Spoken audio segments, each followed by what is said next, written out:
महाराष्ट्रामध्ये ज्याचं चाललेलं आहे की वारकरी संप्रदायामध्ये घुसखोरी झालेली आहे, हे विकास लावंडेंनी बोललेलं वाक्य आहे. एवढं जिव्हारी लागण्याचं कारण काय?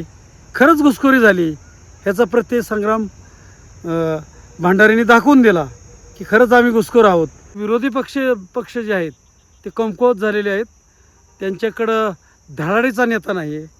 रोहित पवार जर आमच्या तालुक्यातले ते महाराष्ट्राचं नेतृत्व करू पाहत आहेत, फक्त ते हल्ला झाल्यावरच मलमपट्टी करा येतात, पण ते हल्ला होऊ नये ह्याची दक्षता त्यांनी घेतलेली दिसत नाही. नेते कार्यकर्त्याला वाऱ्यावर सोडत आहेत. प्रत्येक पक्षाचे बघा तुम्ही, काँग्रेसचं तेच आहे, राष्ट्रवादीचं तेच आहे, आणि मग हे असंच होणार आहे. एखाद्याचा निषेध करायचा असेल तर थोडीशी शाईशी पडणं एक ठीक होतं. तुम्ही बाटल्या ओतताय, काळं वंगण पण ओतताय इतकं, आणि पिस्तूल पण धावताय, रिव्हॉल्वर धावताय, भीतीत पण दाखवताय. हे अतिरेकीपणाचं लक्षण आहे. तुकोबा ज्ञानेश्वरांचा जो वारकरी संप्रदाय, जो वैष्णव पंथ आपण म्हणतो, जो पंढरीच्या पांडुरंगाला मानतो, त्यात हिंसेला अजिबात थारा नाही, हे त्याच्यामधले नाहीत. आणि आज काही पक्षाच्या प्रवृत्ती ज्या आहेत ते कमांड करू पाहत आहेत ह्या संप्रदायामध्ये की आपले महाराज लोक झाले पाहिजे, आपला विचार जास्तीत जास्त पोचला पाहिजेत. हे एक प्रकारची घुसखोरीच आहे. हे उभ्या महाराष्ट्राने पाहिलेलं आहे. अशा प्रवृत्तीचा आम्ही निषेध करतो. ह्या प्रवृत्तीला अर्थकारण कोण देतं? सत्तेतले पक्ष त्याला अर्थकारण पुरवत आहेत. त्याचं समर्थन करणारे सत्तेतलेच विधानसभा सदस्य येत आहेत. एकीकडे संग्रामभाई जगताप बोलत आहेत, समर्थन करत आहेत.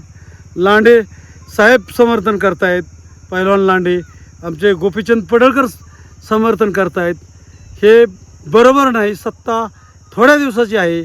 उद्या सत्ता पालट झाल्यानंतर, तुमच्यावरच अशा प्रकारचा अटॅक झाल्यानंतर त्यावेळेस काय होईल? त्यावेळेस तुम्ही तुमचं त्या टाकणाऱ्यांचं समर्थन करणार आहात का? हे सुद्धा पाहिलं पाहिजेत. सत्ता ही थोड्या दिवसाची असती, पण हिंसेला महाराष्ट्र थरा देत नाही. फुले शाहू आंबेडकरांच्या विचारांचा महाराष्ट्र आहे. कोणी हिंदुत्ववादाच्या नावाखाली वेगळा विचार करत असेल तर त्या गोष्टीला महाराष्ट्र कधीच थारा देणार नाही. भंडाऱ्यासारख्या अवलादी ह्या हिंदुत्ववादातून पोचलेल्या आहेत. आज महाराष्ट्रामध्ये अनेकावर हल्ले झाले. संभाजी ब्रिगेडचे गायकवाड असतील, तुमचे काँग्रेसचे प्रवक्ते, त्यांच्यावरही मध्यंतरी हल्ला झाला. हे महाराष्ट्रामध्ये चाललं आहे काय? मला असं म्हणायचं आहे की जे विरोधी पक्ष जे आहेत ते कमकुवत झालेले आहेत, त्यांच्याकडं धडाडीचा नेता नाही आहे.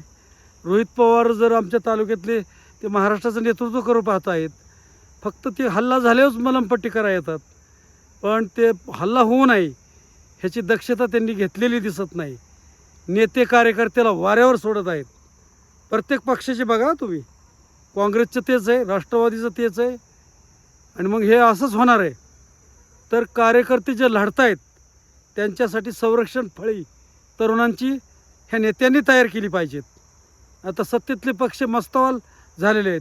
विरोधकांना संपून टाकायचे नव्हे, त्यांचे राजकीय हत्याच करून टाकायचे, हे षडयंत्र ह्या महाराष्ट्रामध्ये चाललेलं आहे.